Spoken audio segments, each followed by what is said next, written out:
Considerando agora futuro, carreira, o que é que se espera e também o que é que se espera desse entrelaço maior e dessa visibilidade mais profunda da fé na vida da Taeme também. O que se espera? Se espera cada vez mais essa exposição mesmo, né, da minha verdade, do que me move, do que tudo de milagres que eu vivi no meu passado e que só hoje que eu pude ter dimensão desses milagres. Conta um, por exemplo, assim, que você possa contar. Nossa, olha, vou te falar um fortíssimo, que foi no terço.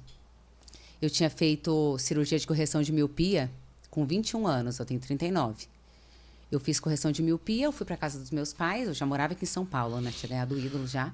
Fui para lá para fazer com o meu médico e tal. Tava no meio da madrugada, uns 3 dias depois que eu tinha feito a cirurgia. Acordei no meio da madrugada para ir ao banheiro e tal. De repente eu comecei a enxergar tudo embaçado. Cheguei bem pertinho do espelho assim, meu olho tava branco. Branquinho, assim, o que eu tinha feito. Eu só gritei, mãe! Aí minha mãe veio do quarto dela correndo assim. Falei, meu olho tá branco, eu tô ficando cega. Ela olhou assim, ela falou assim, tá mesmo. Que tava branco, né? Ela falou que tava ficando cega. Ela falou, tá branco mesmo. Aí ela falou assim, vou ligar agora pro seu médico. Ela ligou de madrugada pro médico. Eram umas 3 e pouco da manhã, ela ligou.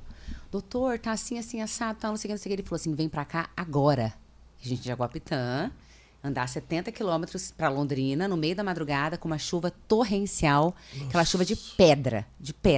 E a minha mãe até falou assim, tá chovendo demais. Ele falou assim, agora você já me envolveu, você tem que trazer ela pra cá. E aí a gente foi.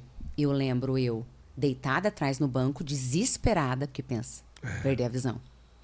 E meu pai e minha mãe rezando o terço.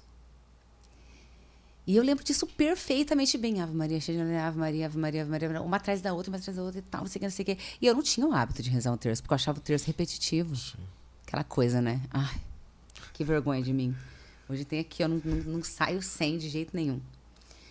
E eles já sabendo da importância, porque para eles já tinham alcançado muitos milagres, né? Eles começaram a rezar e pedir aquela madrugada.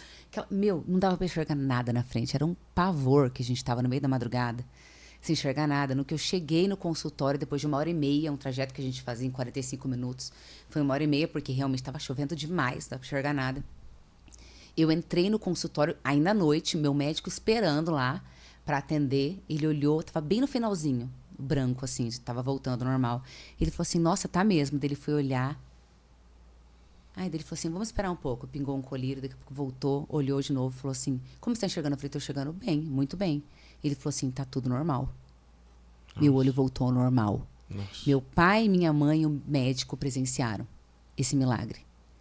E eu lembro muito bem desse milagre, mas como eu não me atentei na época do tamanho do milagre, quando eu voltei a rezar o terço agora, que eu falei, gente, eu vivi um milagre muito forte, porque eu lembro muito das Ave Marias seguidas, muito, meu pai e minha mãe sem parar, sabe? Então aí, um grande milagre, né? Fala sério. Nossa, muito forte. Entendeu? Mesmo. Mas que coisa. E tantas outras coisas, eu imagino. E tantas outras coisas que eu já vivi, até de sonhar com Jesus trazendo a Liz e me entregando a Liz, que eu tive várias perdas gestacionais, né? Você teve muitas? Uma atrás da outra, foram várias. E várias quantas, mais ou menos?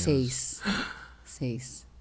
E aí, da minha primeira perda, que foi a mais, assim, devastadora, que foi a primeira vez que eu passei, então eu não sabia lidar com aquilo, para a minha segunda, para a minha primeira gestação que deu certo, que foi a Liz, eu tava chorando muito, muito, muito no ônibus também, em oração, mas não rezando o terço nessa daí, tá? Só que eu tava em oração profunda mesmo. Eu tava muito, foi Deus que me apoiou pra eu conseguir aguentar e seguir a minha vida.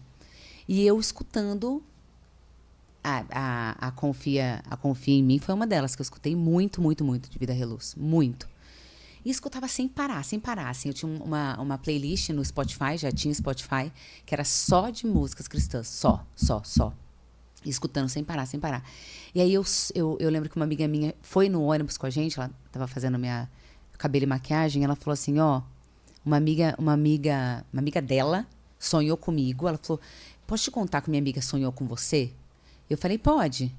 Aí ela falou assim, essa minha amiga sonhou que ela entrou no seu camarim e que ela deu um beijo na sua barriga e falou, tchau, princesa. E eu tinha perdido uma menina, eu já sabia que eu tinha perdido a menina, né, Yasmin. Eu falei, sério? Ela sonhou isso? Ela falou assim, então Deus pediu para te falar que ele tá preparando o seu útero. Enfim, eu me matei de chorar. Eu tinha acabado de passar pela perda, fazia umas 2 semanas, sei lá, que eu tinha passado. Tava muito mal, muito mal. E eu lembro que eu deitei no ônibus e comecei a chorar escutando essas músicas. Chorar, mas eu chorava compulsivamente, com o fone de ouvido, e chorava e falava, Deus, você não vai me permitir ser mãe, por favor, nossa, me deixa ser mãe, me deixa ser mãe. Aquele medo de não conseguir ser mãe, né? E aí começou o sonho mais lindo que, assim, e verdadeiro que eu já tive na minha vida. Eu vi Jesus. Eu tava numa salinha, assim, retangular, escura. Tô sentada numa cadeira, como eu tô aqui, assim, sentada assim. E aí tinha uma porta lateral, aquela sala escura, de repente abre uma porta lateral. E aí entra um moço, cabelo jogadinho, assim, umas roupas claras, assim, e larga, com um bebê no colo, um bebê de 5 meses, mais ou menos, olhando pra ele. O bebê tava olhando pra ele. Então, como se você estivesse chegando, entrando com um bebê nas mãos, assim. E aí você vem com esse bebê e me entrega, no caso ele. Ele veio e entregou, colocou no meu colo esse bebê. E a luz era tão forte que ofuscava meu olho. Sabe quando você fica assim, ó? Porque estava muito escuro e aquela luz era forte, uma luz assim que era encantadora. E ele me entrega esse bebê e coloca o bebê no meu colo. E aí eu começo a abraçar esse bebê e cheirar a cabeça do bebê. Eu lembro o cheiro até hoje. O cheiro é muito real. Aquele cheiro da cabeça daquele bebê. E eu cheirava a cabeça e falava assim, Yasmin, é você, eu não acredito. E a hora que eu falava, Yasmin, é você? Ela olhava com uma cara assim pra mim, uma cara assim de tipo de... Sim, mas eu Você tá louca? Ó? E eu me rachava de rir. Eu falava assim, ei, Yasmin, você não tá lembrando de mim, mas eu sou sua mãe. É porque você ficou muito pouco tempo na minha barriga. Eu interpretei, tipo, Deus deve ter falado assim, meu Deus, ela entendeu tudo errado. Eu falo, meu Deus, que burra. Porque foi isso mesmo, literalmente eu interpretei que ele deu a oportunidade de eu me despedir da Yasmin, porque era um bebê maior, sei lá, não sei o que passou pela minha cabeça. E que agora... ele deixou me despedir, que agora ele ia me mandar um outro bebê. Só que, na verdade, era a Liz. Quando a Liz nasceu, e ele me entregou a Liz, como eu pedi muito pra ele, muito, eu chorei muito pedindo, ele falou assim, tá, tô aqui. E veio me entregar, só que, né, eu, muito TDAH, né, acabei não entendendo muito bem o recado na hora. Mas aí depois, quando a Liz nasceu, e a Liz fez uns 5 meses... A Liz fazia exatamente o olhar daquele bebê. Nossa. Eu lembro perfeitamente do rosto daquele bebê. E era a Liz, a minha filha de 6 anos hoje. E a Liz fazia exatamente aquele mesmo olhar, igualzinho. Eu tenho até figurinha da Liz com aquele olhar de... Sim. Aquela cara assim. E aí eu fui entender, eu falei, Deus, eu entendi tudo errado, mas tudo bem, fez bem pra mim no momento, porque eu falava, eu sou a única que consegui ver o bebê que tava na barriga. Eu falava assim, eu entendi assim, né? E ele me deu a Liz de presente. E depois disso eu tive muitas perdas, tanto que assim, eu sei que isso é uma coisa que eu não concordo com o catolicismo, porque o catolicismo é contra a fertilização, mas a minha segunda bebê é de fertilização e eu não me arrependo em nenhum momento. Não descartei nenhum embrião, só tive ela, Deus sabe o que faz, até porque se eu tivesse 10 eu ia pôr 10 na minha barriga, eu queria ter 10 filhos.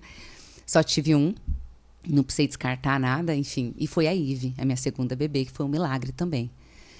Então, e tive todas essas perdas, porque eu e meu marido, de maneira natural, a gente não consegue gerar de maneira natural. Sim. Não consegue. Só que a gente conseguiu, Alice. Alice foi um milagre. Porque ela foi a resposta daquela oração de muita agonia, de muita tristeza que eu estava vivendo naquele dia no ônibus, com o fone de ouvido, escutando aquelas músicas. Com a oração mais sincera do meu coração. E ele veio e falou, vai lá, Jesus, entrega. Sim. Entrega para ela, que ela vai ter a filha dela. Mas que coisa bela. E aí, em seguida, depois de um mês, sei lá, eu descobri que eu tava grávida da Liz. Em seguida, foi rapidinho. Foi uns 45 dias depois, assim, de um intervalo de uma pra outra, assim. Olha só. E aí agora, uma tem 6 e a outra tem 3. Uma tem 6, a outra tem 3. Nossa, mas que maravilha. E as duas, você acha que vão cantar? O que é que você acha? Elas cantam muito afinadinho. Cantam a coisa mais linda. Elas Nossa. E os primos, vai ser uma família toda junto cantando, né? Nossa, é muito lindo. Não, é a coisa mais linda do mundo, assim, de ver. E elas cantam afinadíssimas e elas gostam muito de escutar as músicas comigo, tipo, a Prova de Milagre. Elas cantam muito. Até Acaso Não Sabeis também, que eu gosto muito, que eu escuto muito no carro. Elas cantam e cantam tão afinadinho, as duas. É a coisa mais linda de ver elas cantando, gente. Eu não sei se eu vou conseguir, né, se eu vou ter que acabar aceitando, né? Porque eu falo, ai, tomara que não seja, tomara que não seja. Porque, claro, tem o sofrimento dessa vida nossa doida de estrada, né? Verdade. Mas, enfim, seja feita a vontade de Deus, tá tudo bem. Eu vou apoiar como meus pais me apoiaram. Nossa.